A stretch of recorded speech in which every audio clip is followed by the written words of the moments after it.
So the TopspinPro was originally invented for learning topspin, hence the name, but it's actually a great coaching tool that you can use in your sessions. Not only can you teach topspin, but you can work on contact points, spacing, footwork, slice, volleys and serve. So the TopspinPro really is a versatile tool. Now a big part of the science we use is progressing from a really easy task to a more difficult task, and this makes it faster and more easy for a student to progress. So the first level of difficulty would be practicing the skill using a still ball such as the TopspinPro. The reason this is a great way to learn technique is there's no incoming pressure because there's no moving ball. So the fact that the ball is nice and still means you can break down that technique and keep it nice and simple and allow the person to build up the muscle memory with none of that incoming pressure. Once a student has grasped that technique, you can then make it progressively more difficult with a moving ball. So the next step moving on from a still ball would be a drop feed. So a drop feed is adding in a moving ball, but it's slightly less difficult than a fast kind of incoming ball from the other side of the net. So it's a great way for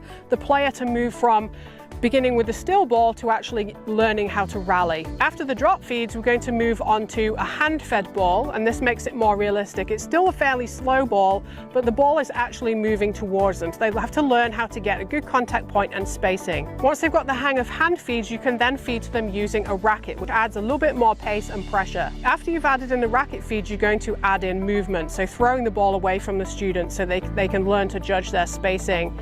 And then once they've mastered that, you can then move on to rallies. So as you move through the progressions with your student, it's really important at every step that they understand what tactical intention is. So tactical intention is basically knowing what they are trying to do with the ball. So rather than just swinging and trying to get perfect technique, if they don't understand where they are trying to place the ball and how they're trying to place it, then they're not going to progress in the same way. So it's really important that you emphasize that with your student throughout the teaching. So the tactical intention can be something as simple as just trying to get the ball back to you. By having that understanding, it helps them reinforce the technique and the correct swing shape. So some tactical intentions you can use with your students that are really simple are direction, so having them be able to hit to a certain place on the court, depth, so they're thinking about controlling that ball either shorter or deeper, and also height over the net. By understanding what they're trying to achieve, as I say, it helps them reinforce and use the correct swing shape that you're going to teach them.